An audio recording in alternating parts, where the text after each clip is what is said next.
ছোট্ট বাচ্চা ইসমাইলকে রেখে দিয়ে আমরা যারে বলি বিবি হাজেরা, আসলে হাদিসের ভাষায় হাজার, তিনি সাফা পাহাড় থেকে মারওয়া পাহাড়ে দিলেন দৌড়। কোথায় পানি? পানি নাই।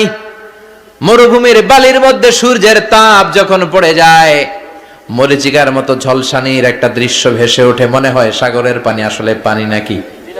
তিনি সাফায় যায়, যে দেখে পানি নাই। মারওয়াতে যায়, যে দেখে পানি নাই। পানির সন্ধানে হাজার আলাইহিস সালাম 7 বার 2 পাহাড়ের মাঝখানে দৌড়াদৌড়ি করলেন। ওই পাহাড়ের মাঝখানে এই মহিলার পায়ের ছাপ লেগে গেল। এই দৌড়াদৌড়িটা আরশের উপর থেকে আল্লাহ এত সুন্দর উপভোগ করেছেন। আল্লাহর কাছে এই মহিলার দৌড়াদৌড়িটা এত ভালো লেগেছে, কিয়ামত পর্যন্ত সব হাজীদের জন্য এই জায়গায় দৌড়াদৌড়িটা আল্লাহ ওয়াজিব করে দিয়েছে। এই জায়গায় দৌড়াদৌড়ি না করলে হজ হবে না, উমরা হবে না।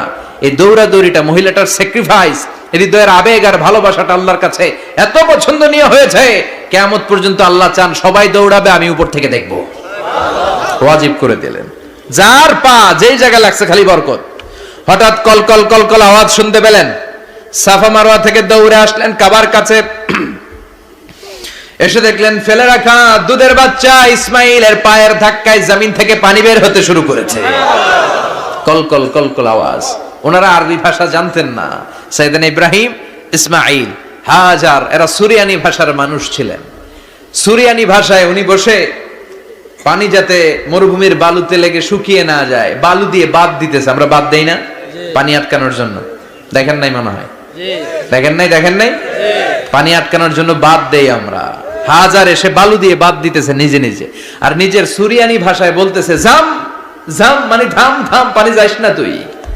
জাম মানে কেফ কেফ, স্টপ স্টপ, থাম থাম, আরে পানি চলে যাস না, থাম থাম।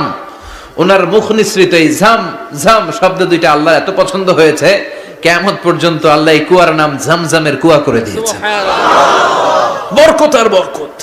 ছেলেকে মিনার প্রান্তরে রেখে জবাইয়ের দৃশ্যটা আল্লাহর ভালো লেগেছে। কিয়ামত পর্যন্ত ঈদুল আজহাতে সবাই আমরা প্রাণী শুইয়ে এরকম জবাই করব, এটা আল্লাহ ওয়াজিব করে দিয়েছে। সুবহানাল্লাহ। তার মানে এমন ফ্যামিলি খালি বরকত আর বরকত। আর আল্লাহ বললেন এই ফ্যামিলিতে আমি কিতাবও দিয়েছি, নবুয়তও দিয়েছি। ওয়াজআলনা ফি যুররিয়াতিহিন নুবুওয়াতা ওয়াল কিতাব। সাইয়েদনা ইব্রাহিমের ফ্যামিলির ভেতরে আমি নবুয়ত দিয়েছি, কিতাব দিয়েছি। এই পৃথিবীতে যত নবীর নাম আপনি বলবেন সবগুলো সাইয়েদনা ইব্রাহিমের নাতিপুতি। সুবহানাল্লাহ। লক্ষাধিক নবী পৃথিবীতে, 5-7 জন ছাড়া। কজন ছাড়া?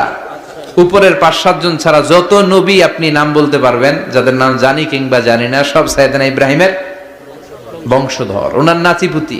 ওনার আল্লাহ 86 বছর বয়সে দিলেন সাইয়েদনা ইসমাইল আলাইহিস সালামকে। সুবহানাল্লাহ। ওনার বয়স যখন 100 তখন দিলেন সাইয়েদনা ইসহাক আলাইহিস সালামকে। তাহলে ওনার প্রথম ছেলের নাম? দ্বিতীয় ছেলে? আওয়াজ করে বলেন, প্রথমটা ইসমাইল, দ্বিতীয়টা ইসহাক। দুর্ভাগ্যজনক হলেও সত্য, ইসমাইলের চেনে কোনো নবী আল্লাহ দেন নাই, কোনো নবী নাই। সব নবী এই চেনে হাজার হাজার লক্ষাধিক নবী খালি ইসহাকের বংশে নামে। এই বংশে কোনো নবী নাই। আর এই বংশের নবীরা প্রজন্মের পর প্রজন্ম একে অপরকে বলে যায়, সব শেষে কিন্তু একজন নবী আসবে, এটা হবে শ্রেষ্ঠ নবী, বিশ্ব নবী। ঠিক কি না? একের পর এক নবুয়ত আল্লাহ এই চেনে দিলেন। ইসহাকের চেইনে, সাইয়েদনা ইসমাইলের চেইনে কোনো নবী নাই। এত নবী এখানে এসেছে, এরা ভেবেই নিয়েছে ওই যে শেষ নবী, যেটা শ্রেষ্ঠ নবী, এটাও এখানেই আসবে। কিন্তু আস্তে আস্তে হাজার হাজার লক্ষাধিক নবী আল্লাহ এইখানে পাঠিয়ে সাইয়েদনা ঈসা আলাইহিস সালামের পরে আল্লাহ স্টপ মেরে দিলেন। স্টপ মেরে দিয়ে 570